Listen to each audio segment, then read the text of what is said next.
Anthony Machi, Healthline, thank you for joining me here on Absolutely, Steve. SISTRIX. You're here because you've won an award. Visibility Leaders, it's a bit of research that we've been doing over the last 4 or 5 months on a big set of data, millions of data points. But first, you have won a real physical award. Now my boss did request, he asked if you had 6 of those, Steve. Just so he can bring home 1 to his daughter. I'm not sure if that's a possibility, but he did request it, so I had to ask.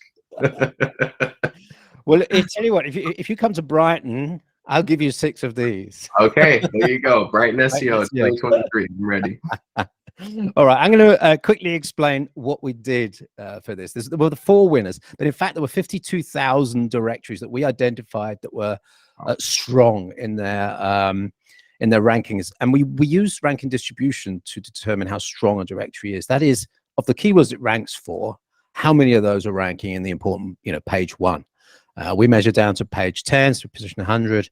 And so it's a good indicator for us that something is working strongly. We call it high performance content when the rankings are at number 1. And I believe you're up there somewhere around 60 to 70%. I've forgotten off the top of my head what the figure was, but that's an incredible achievement. I looked at some of the data, and ranking just in the /nutrition area, which is the bit we focused on. And by the way, you do have other directories which popped up in the 52,000, which is really good work. 5,670 URLs are ranking. I'll come back to that number in a minute, but tell us a bit about the team, the organization, and how it works there at Healthline.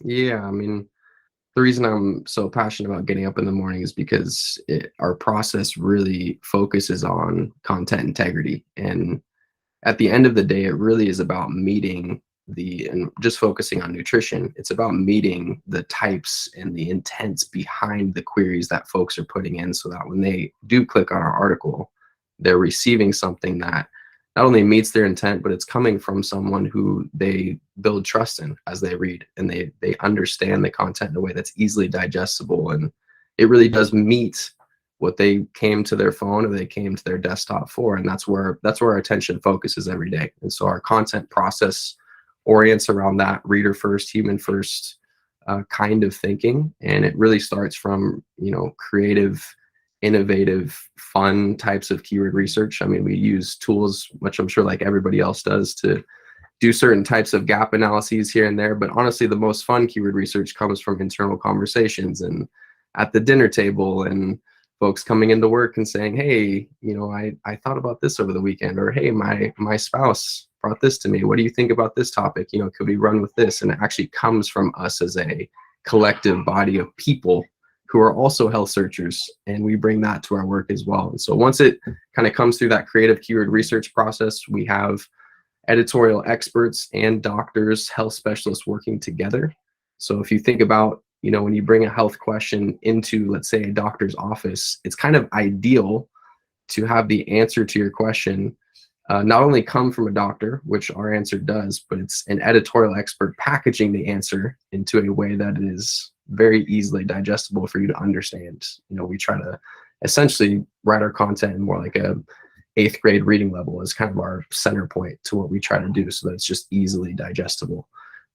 So the core of the creative keyword research, which leads into editorial experts and doctors working together.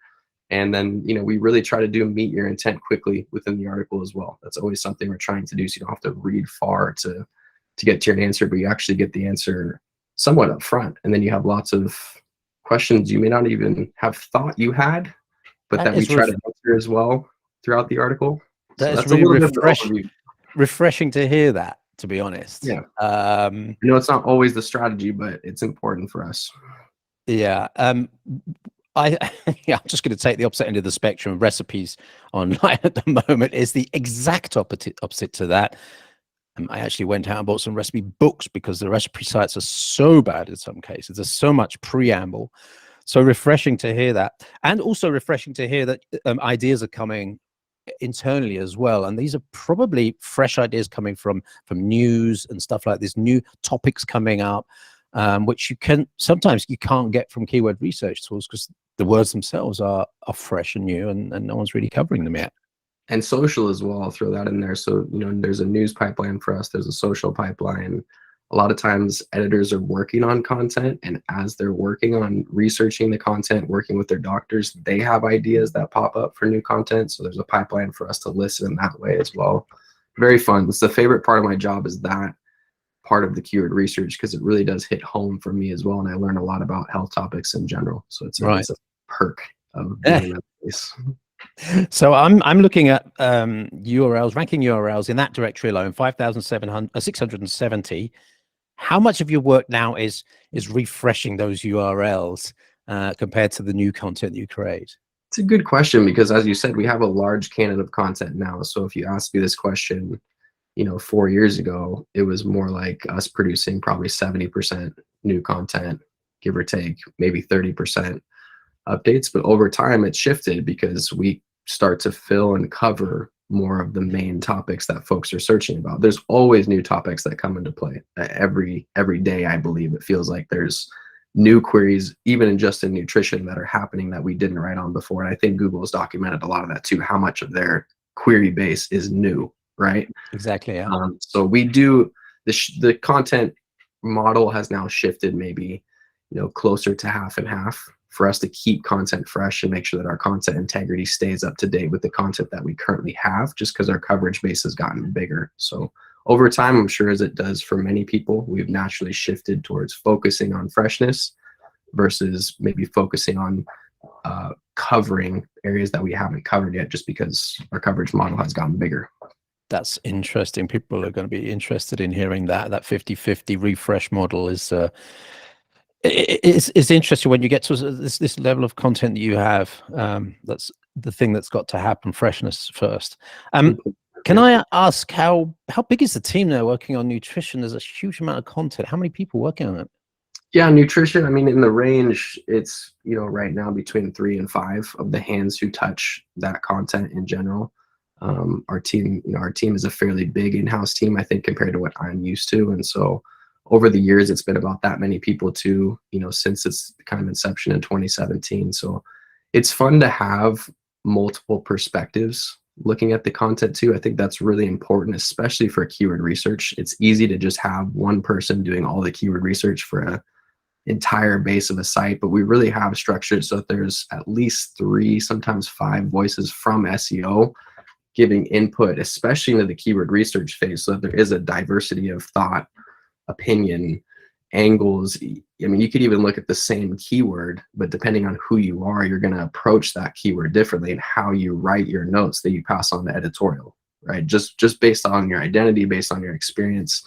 It's always been important for us to have a diversity of thought in that stage of the process as well. So that's how we've structured it so far, and it's been working well. It helps us cover the diversity of the reader who comes to the page too, right? Like if you think about the immense challenge of the diversity of identities who show up at that page, who are looking for an answer from their unique context, it's important that we have some level of that in the inception of the idea too, so that editorial can kind of think, and they do the same process on their end too. So it's like 2 layers of that kind of process happening from our end. Right. And I assume then most of the experts are going to be freelancers or working on a freelance basis for you. So the SEOs are in-house. There are experts that that work out of house. Is that correct? We have an editorial team who is in-house as well. And we have a medical integrity team who, there's a group of them who are in-house, but they do work with freelancers as well. But it is structured as both. So we have a core team in-house, and then there are freelancers who are involved beyond that core team as well. And do you have external SEO support as well for, I don't know, occasional audits or fixing issues? It's been ebbs and waves over the last 4.5 years, where there's been seasons where we've needed more support, and then there's been other seasons where we haven't really had any support. We've relied on our internal team to do all of the keyword research, all of the notes, all of the audits in-house as well. So since I've been here in the last 4.5 years, there's been actually both seasons where we've done both, and both work. I feel like both models work depending on what the business needs have been in that particular season. So it just kind of depends on where you're at. Right. Excellent. Well, I'm going to just ask you one more question. Yes. and it's about focusing for 2023. Let's ignore the helpful content update and the core update that That's happening right might now. not be. Let's look forward and take a general SEO topic or a platform topic that's at the forefront of your mind for 2023. It's a great question. I mean, I haven't even mentioned our product team, who does an amazing job just making sure our UX is, one, really fast, really clean, really easily to scan. I mean, when I look at our pages, I like them. You know, it's fun to say that I like their look, I like their feel, I like how they're structured. And so it really is, for us, the biggest goal for this upcoming year is to continue to make an experience on our pages, both with the way that we write our content and the way that we structure our UX, that when you come to the page, you know that we're engaging what your main intent was when coming to our page, and that it's easy to get to fast, so that you feel, as you would hope for as you walk into a doctor's office, that that doctor is coming into you and really engaging and listening to your main intent, well, why you came in that first perspective, and then is able to speak directly with all of their expertise directly to that why, so that you don't need to spend more time in the doctor's office than you needed to. You feel fully engaged, you feel embraced, you feel understood to a certain extent for who you are and why you came, and that you can feel like there's some level of trust there immediately when you walk in, that, okay, this person's there for me. This person's there for my health. And that's how I want, that's how we want as an SEO team, through the technical work, the content work, testing work that we do, that readers feel that way when they come to our page. That's the ongoing goal, and it'll be the goal for 2023 as well. I think that word trust is the perfect word to leave it on, right? Yes. It's fantastic. And well, again, thank you. And let me hold it up again. Congratulations. Somehow I'll get this to you. And yeah, well, maybe I'll come to you for 6. And if you can get to Brighton SEO, I promise I'll get 5 more of those done for you. Brilliant. Thanks for taking time, and success for the future. Right. Thank you so much, Anthony. Appreciate you. Thank you so much for the award, and thanks for your time this morning. I appreciate it a lot.